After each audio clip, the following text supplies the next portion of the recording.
Welcome to the Woke Bureacrats Podcast, where we are parachuting into the nation's hottest topics. Today, we're discussing why is the influence of the wealthy on politics bad? Today, I am joined by my co-host, Shaan Chokshi. Hello. And later, we will introduce a special guest. Now, let's get into it.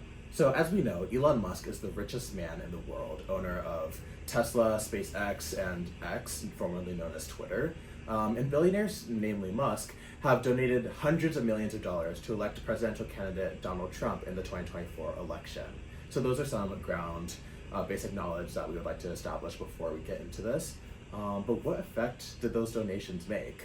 We saw billionaires such as Timothy Mellon donate $150 million to the Trump campaign, Miriam Adelson donate $100 million, and Elon Musk donated over $276 million for the Trump Vance campaign. Now, there is a price cap on the amount that you're able to donate to the political campaigns, right? The Federal Election Commission, or the FEC, limits individual contributions to federal candidates to $3,300 per election, but those caps only apply to direct donations to candidates. Wealthy individuals, including billionaires like Elon Musk, often contribute to super PACs, which are independent, expenditure-only political action committees to exert greater influence. Super PAC can raise and spend unlimited amounts of money to advocate for or against candidates. For example, the America PAC has been reportedly linked to Musk's political interests and operates independently to support aligned candidates, such as Donald Trump. I guess that is a really great system that creates needed barriers to prevent single over-influence in these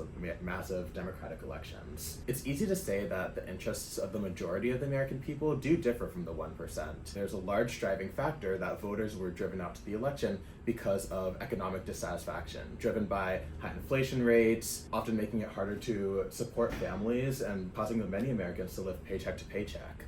Some things that the Trump campaign highlighted were the high gas prices and high price of eggs. Right now, we are seeing a 10% increase in egg prices and a 24% increase in the price of gas. Although these soaring prices can't entirely be blamed on the new administration, we can safely say that billionaires who funded this are not impacted by the increase in consumer prices, but middle-class families are.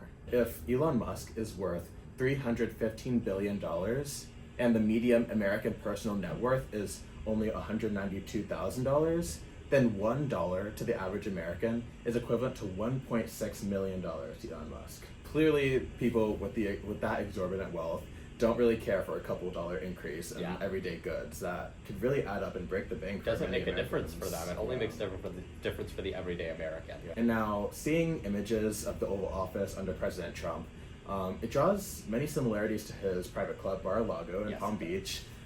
But it also is eerily reminiscent of the Kremlin, Russia's presidential palace, home to Vladimir Putin. If we look at the inauguration images, we see the lineup of the world's wealthiest people, Musk, Bezos, Zuckerberg, and additionally, we see that they are seated in front of many of the candidate cabinet members who are really the ones who are supposed to be running the government. So the aesthetics of Trump's Oval Office are gilded, luxurious, or they're even almost Baroque. And they do echo his personal style as seen in Mar-a-Lago. But they also bore striking resemblance, as you said, to the Kremlin's opulent halls. Whether intentional or not, the visual parallels do suggest this deliberate embrace of power as a spectacle.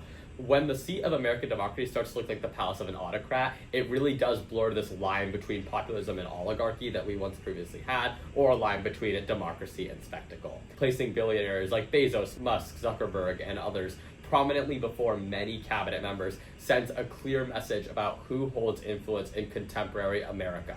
And now it's time for our special guest, Max Engel. How's it going? Today we're going to be discussing some various questions that the American people want to know on the podcast Woke Bureaucrats. So, looking at some of these oligarchs that we have seen becoming increasingly influential in the government, how does Elon Musk's donation impact and encourage future billionaires to attempt to sway elections with money?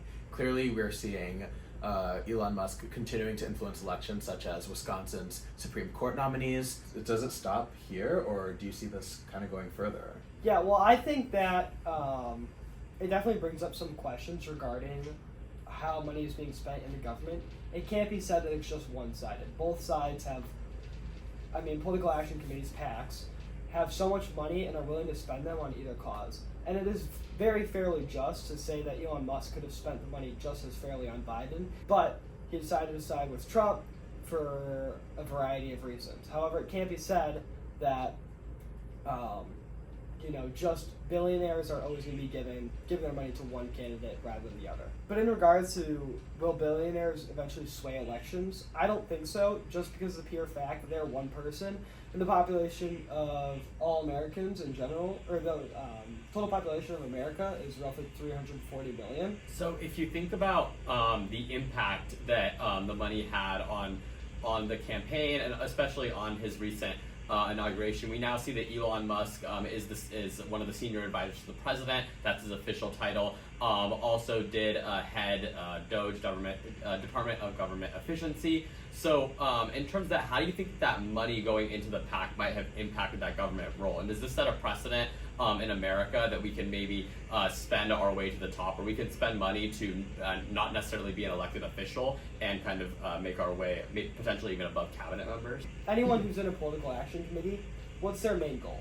Their main goal is to get policies that will benefit their beliefs. Without a doubt, in some sort of sense, into spending money to get yourself to the top. That's kind of what the U.S. has built itself on in a capitalist society, and while it's true in just everyday nature, it is ever so present in our government. I think that what Elon has done there, I think, is beneficial to the government in the U.S. as a whole as a part. I think that he's currently going in there with a giant axe, swinging it around, and getting rid of a bunch of things that may or may not need to be get rid of. However, could he do it in smaller portions, which would help nurture the economy in this new political term? I think that would be better, yes. I think he should not be going full force, full strength in with it. Kind of looking back to an issue raised during Trump's first administration, is Trump's real estate and hospitality business a conflict of interest while he's president? And likewise, is Elon Musk's investment in Tesla, SpaceX, and X also a conflict of interest working in the government? I definitely think they are a conflict of interest of a sort. With Trump's hospitality industry, I think it's definitely something to be aware of. I do think that if we are seeing more policies shaped towards benefiting the Trump entertainment, I think that's what it's called, then that will be something that we'll be aware of. And if that does happen, then there's such a process called impeachment. I think that potentially where we might see the biggest conflict of interest is especially with Elon Musk and his support of Trump and generally of a Republican administration. We see this conflict of interest where Trump obviously has attempted many times to dismantle the movement towards electric cars. Obviously, Elon Musk, who bought out Tesla, is obviously a proponent of electric cars and a proponent of the mission of electric cars. So I think, and especially we see that Trump is trying to take away the $7,500 EV tax credit that goes towards electric cars, which has been driving a lot of electric car sales for Tesla because that applies to many of their lower end models, which is typically what the American populace can afford. Thank you, Max, for coming on the podcast. Thank you all for watching. This was a Woke Bureacrats podcast, educating you on America's hottest topics, and we'll see you all next time.